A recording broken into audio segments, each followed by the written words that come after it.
What's up, Guardians? Profane here. Thanks for checking out the video.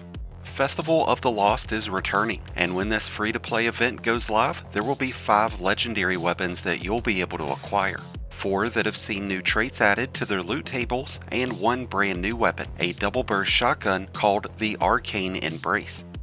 You'll be able to farm these weapons by completing haunted lost sectors, completing bounties through Eva Levante, and completing challenges associated to this year's event card. And today we're going to be breaking down each of these haunted weapons so that you'll know what rolls to keep and which ones to dispose of.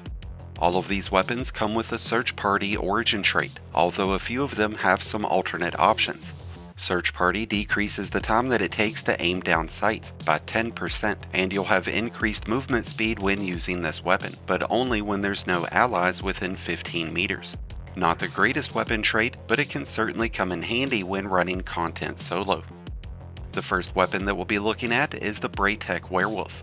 This is a 450 RPM precision-framed kinetic auto rifle, and this has seen a dramatic change up in its loot table.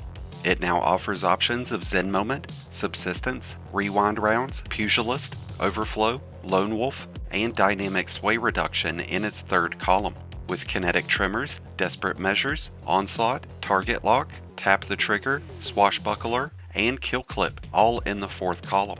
This is an incredible lineup of options, and some of the standout combinations that you'll want to keep an eye out for will be Rewind Rounds with Onslaught. Onslaught increases your rate of fire, while Rewind Rounds returns ammo right back to the magazine, and that's going to be a nasty combination both in Crucible and in the PvE. Subsistence would make a great alternative option since it refills a portion of the magazine after each final blow. Target Lock hasn't been nearly as powerful of an option over the last few months, but with Rewind Rounds available, it could certainly be a nice fit-in with the Braytech Werewolf. The combination that I find most appealing for PvE will be Kinetic Tremors, with either Subsistence or Rewind Rounds. Kinetic Tremors will make this a much more effective weapon in terms of its crowd control capabilities, but also its overall damage output. Swashbuckler, Desperate Measures, and Kill Clip are all great perks for increasing our overall damage, but Kinetic Tremors is really going to excel. Moving on, we have the Jurassic Green, a 540 RPM rapid-fire solar pulse rifle that offers field-tested as an alternate origin trait, giving this weapon improved handling, stability, range, and reload speed whenever dealing sustained damage. This has always been a strong weapon in the Crucible, but with the changes to its loot table, this will finally have a chance to excel in PvE. In the third column, we have options of Closing Time, Lone Wolf, Loose Change, Keep Away, Heal Clip, Rangefinder, and Subsistence. With Under Pressure, Kill Clip, Adrenaline Junkie, Desperate Measures, Frenzy, Headseeker, and Incandescent in the fourth column. Combinations like Closing Time or Keep Away would go great with Headseeker or Kill Clip for a great Crucible option.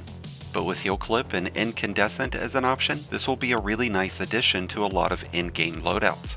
Subsistence would be a nice alternate option to pair with Incandescent, but with the survival benefits of having Heal Clip, it's just too hard to pass up on. Up next, we have the Mechabre, or the Mechabre.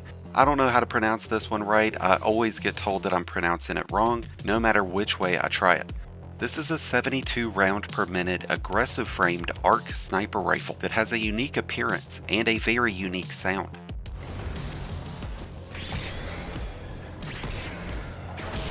This weapon can fill any role. It can be used as a high-powered option to deal out a lot of damage against a single target, or it can be spec'd out to handle large groups of enemies. In its third column, we have options like Triple Tap, Auto Reloading, or Demolitionist, which would all be great options to optimize your overall damage. But there's also Eddy Current and Clown Cartridge, which would provide a lot of benefits whenever reloading.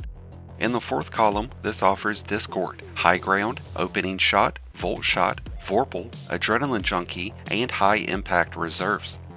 The combination of Volt Shot and Eddy Current would be great to keep enemies jolted, and Demolitionist with Adrenaline Junkie would be a really strong combination to optimize your damage and your grenade regeneration. But with Triple Tap and Vorpal, you'd be able to melt big champions and bosses. This is a really fun sniper with a lot of versatility, so it's definitely worth farming out a couple of God Rolls. Up next is the Acosmic.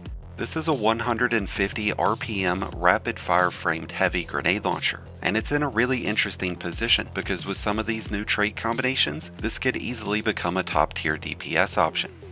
This offers the Nadir Focus origin trait, which does increase the velocity of our projectiles, so it'll be a much better option to use over top of Search Party. In this weapon's third column, we have some standout options in Clown Cartridge, Reverberation, and Withering Gaze. Withering Gaze applies a 15% weakening debuff against any target as long as you hit them with a direct impact, but that's only going to trigger after aiming down sights for about 2 seconds.